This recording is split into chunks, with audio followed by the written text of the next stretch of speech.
Bonjour, je m'appelle Joanne de Pâté Pouf. J'espère que vous allez bien.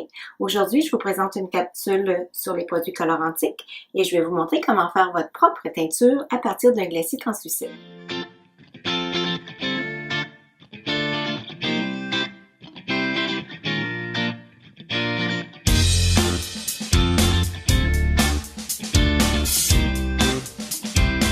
Dans la gamme de colorantiques, il existe 4 glacis.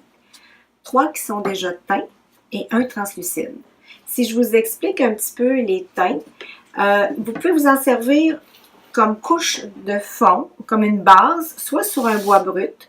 Vous pouvez les utiliser aussi pour faire une belle finition sur déjà une peinture opaque que vous avez donné 2 couches. Vous pouvez vous servir du brun chocolat pour faire une finition à l'ancienne, le blanc pour le shabby chic, le gris chaton aussi pour une finition quelconque. En fin de compte, le glacis, c'est une peinture éclaircie et celle-là, elle est déjà teintée. Si je vous parle maintenant du translucide, lui, il va servir à éclaircir vos teintes que vous voulez fabriquer vous-même pour en devenir une teinture. Et qui dit teinture, dit une couche très claire qui permet de voir le grain du bois à travers. Alors, je vais vous montrer la recette, comment faire et comment l'appliquer aussi. Tout d'abord, moi, j'ai choisi une planche à repasser pour en transformer en table console. Tout beau produit fini commence par un bon début. Alors, la préparation est toujours la même pour chaque projet. On doit être sur le bois avec aucun résidu de vernis ou de saleté quelconque.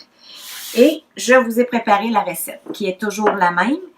Moi ici, j'ai choisi de faire une teinture avec guimauve grillé. Donc, j'ai mis 3 portions de glacis translucide pour une portion de guimauve grillé. Toujours la même recette, 3 portions de glacis, une portion de votre couleur de votre choix de peinture.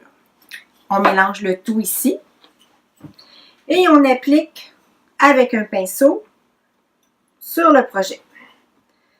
Toujours dans le sens du grain du bois.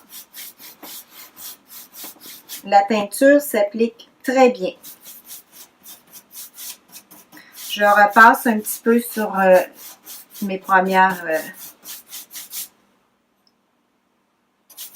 applications. Et c'est ainsi du début à la fin.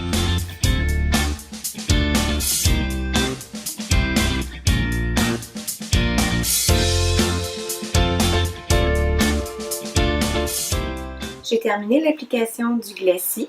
J'ai donné seulement une couche. Vous pouvez, si vous voulez, donner une deuxième couche si vous trouvez que c'est trop pâle.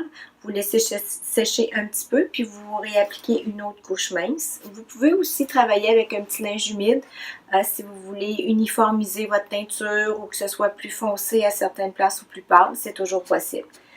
Maintenant, moi, je vous conseille de laisser sécher quelques heures. Habituellement, on conseille 30 minutes, mais étant donné que c'est une teinture et que ça pénètre un petit peu plus dans le bois, moi, je vous dirais de laisser sécher quelques heures et ensuite de choisir un produit de finition, soit une autre couche de glacis translucide tout simplement ou une couche de vernis colorantique. Alors là-dessus, moi, je vais peinturer maintenant la base avec une peinture opaque. Vous allez pouvoir voir le produit fini d'ici quelques semaines. Alors, je vous souhaite bonne chance. Si vous avez des questions, gênez-vous pas. Vous pouvez toujours écrire sur le site de Colorantique ou nous envoyer un petit message à Pâté Pouf. Ça me fera plaisir de répondre à vos questions. Je vous remercie beaucoup et je vous souhaite une belle fin de journée.